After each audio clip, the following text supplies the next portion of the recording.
It's a Monday morning. You're late for a meeting. You've already fielded 3 calls about a project going off the rails, and you've just noticed you have a toothache. Head about to explode? In the red zone? What do you do now? By using regulation techniques to calm down under pressure or to step up under unmotivating conditions, we can keep ourselves resilient. We will look closely at several techniques for regulating emotions and how to stay in the green as we face daily challenges and problems. Regulators fall into 3 general categories. Bottom-up techniques use the body to send safe signals to the brain. Top-down techniques use thinking to redefine stress. And relational techniques involve positive interaction with others. Bottom-up techniques use things like breathing and rhythmic motions to change your physiology. For example, deep breathing.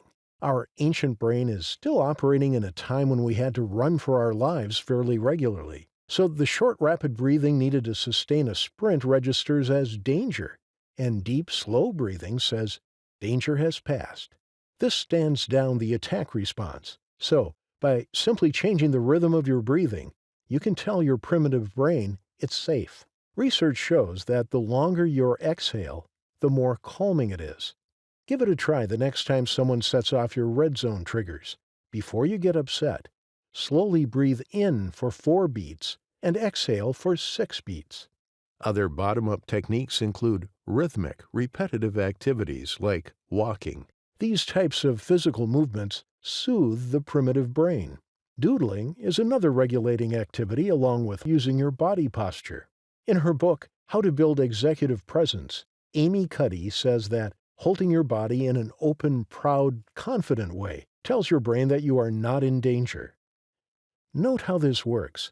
Sitting confidently tells the brain you're confident and safe, not the other way around. This is how bottom-up techniques work. Your body tells your brain that all's well, instead of your brain telling your body. Another way of regulating is through top-down techniques, where you shift your thinking about a stressful event and get a different perspective on what is happening.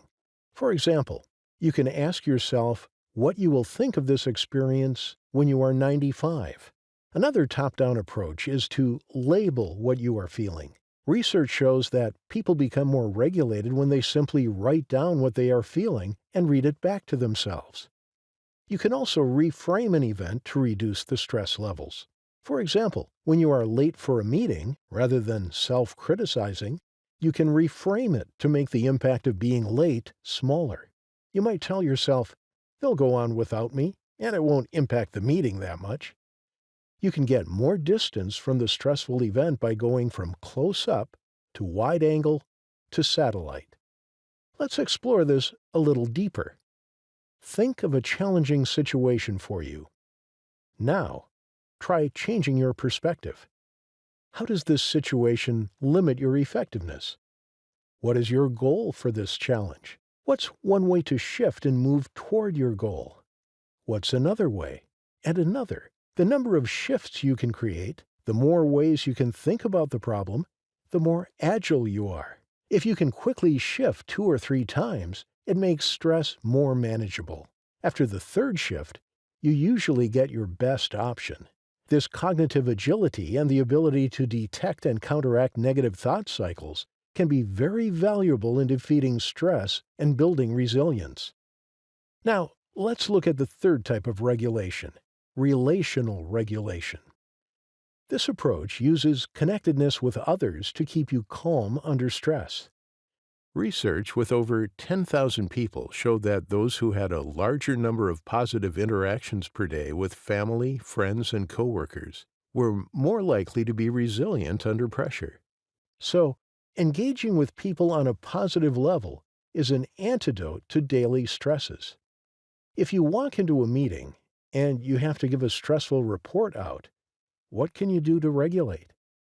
Have a pleasant interaction. Just saying hi brings your stress level down. Talking to someone who is supportive and listens prior to a stressful meeting can get you back into the green zone. Just a couple of minutes makes a big difference. Even if you have a challenging conversation ahead of you, You can turn this into a positive connection by taking the other person's perspective. For example, if you ask, "How can we fix this?" it changes the neurobiological effect. Asking questions that take another person's perspective are very helpful in regulating others, too.